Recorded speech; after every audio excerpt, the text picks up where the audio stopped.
متابعينا الأعزاء، نأمل منكم الاشتراك في القناة وتفعيل زر الجرس ليصلكم جديدنا أولا بأول. كشفت مصادر سبب استبعاد حكم المباراة النهائية في كأس خادم الحرمين الشريفين فهد المرداسي وتحويله إلى المباحث الإدارية. وأكدت المصادر حسب صحيفة الرياضية أن المرداسي تواصل مع أحد رؤساء طرفي نهائي كأس الملك، ووجود شبهات في مكالمات هاتفية ومحادثات بينهما طالبا مبلغا مالي من رئيس النادي. وأوضحت أن رئيس النادي الذي تواصل معه المرداسي كشف كل المحادثات لرئيس الهيئة العامة للرياضة المستشار تركي آل الشيخ، وقدم الأدلة والثبوتات على ذلك، وهو ما أدى إلى اتخاذ هذا القرار. كما أشارت إلى أن الجهات المسؤولة طلبت من رئيس النادي الذي أبلغ عن اتصالات الحكم مسايرة المرداسي والخوض في الموضوع أكثر للإثبات أو النفي بعد الإبلاغ عنه، وتم ذلك الاتفاق بالمسايرة حتى طلب الحكم في النهاية مبلغا مالي من رئيس النادي. وكان اتحاد كرة القدم أصدر بيانا باستبعاد الحكم المرداسي وتحويله للتحقيق وتكليف طاقم تحكيمي بقيادة مارك كلاتنبرغ لإدارة المباراة. أكد البرازيلي فيليبي كوتينيو جناح برشلونة أنه لا يحلم بوراثة قميص زميله الأرجنتيني ليونيل ميسي الذي يحمل الرقم 10 خلال السنوات المقبلة. وقال كوتينيو في تصريحات نقلتها صحيفة سبورت الكتالونية: رقم ميسي يخصه، ولا أحلم بوراثة هذا القميص ولا أفكر في ذلك، وأتمنى اللعب بجانبه لسنوات عديدة، فهو لاعب كبير. وأضاف: كان حلمي منذ الصغر اللعب بجوار نجوم كبار، وكان قدوتي رونالدينيو، فهو أحد الأسباب التي دفعتني للتعاقد مع برشلونة، وكنت أتابعه وأشاهد مبارياته عندما كان لاعبا بصفوف برشلونة. وانضم كوتينيو إلى البارسا في الميركاتو الشتوي الماضي مقابل 160 مليون يورو قادما من نادي ليفربول، واستطاع أن يسجل 6 أهداف ويصنع مثلها خلال 20 مباراة خاضها مع الفريق الكتالوني.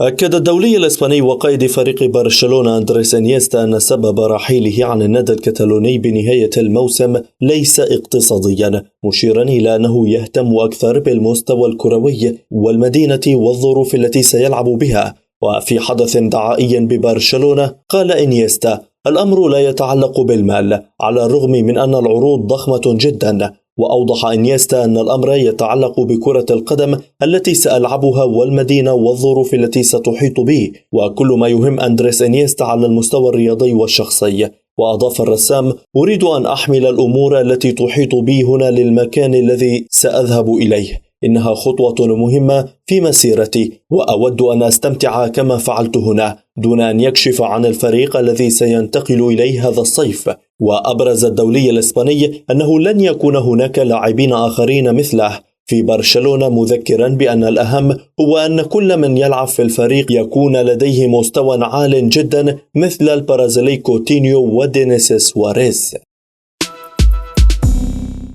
كشفت تقارير صحفية إيطالية عن أن خوف باريس سان جيرمان من التعرض لعقوبات بسبب مخالفته لوائح اللعب المالي النظيف يقرب الإسباني ألفارو موراتا مهاجم تشيلسي من العودة إلى يوفنتوس في الموسم المقبل. وكان موراتا لعب موسمين في صفوف اليوفي بين عامي 2014-2016.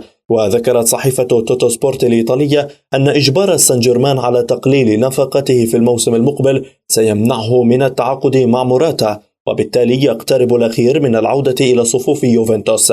ويعد سان جيرمان معرضا لمواجهة عقوبات وفقا لقانون اللعب المالي النظيف الذي يفرضه الاتحاد الأوروبي لكرة القدم ويفا بسبب إنفاقه مبالغ طائلة في الصيف الماضي لإتمام صفقة انتقال البرازيلي نيمار دا سيلفا، فضلا عن ضم كيليان بابي من موناكو. وكان موراتا انضم إلى تشيلسي في الموسم الحالي قادما من ريال مدريد مقابل 60 مليون يورو، إلا أنه فشل في تقديم إضافة قوية لهجوم البلوز. دخل تشيلي مانويل بيليغريني مدرب هيبة تشاينا الصيني دائرة اهتمامات نادي إشبيليا الإسباني لتولي منصب المدير الفني للفريق بداية من الموسم الجديد بحسب ما ذكرته تقارير صحفية. ويتولى خواكين كاباروس منصب المدير الفني للفريق الأندلسي في الوقت الراهن بشكل مؤقت خلفا للإيطالي فينشينزو مونتيلا الذي أقيل من منصبه نهاية شهر أبريل الماضي بعد سلسلة من النتائج السلبية في مختلف البطولات.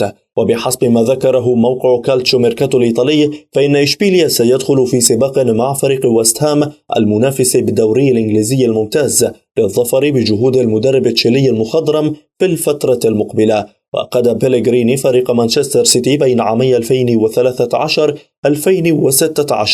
وحقق خلال تلك الفترة لقب الدوري الإنجليزي مرة واحدة وكأس رابطة المحترفين في مناسبتين قبل إقالته والتعاقد مع الإسباني بيبي غوارديولا.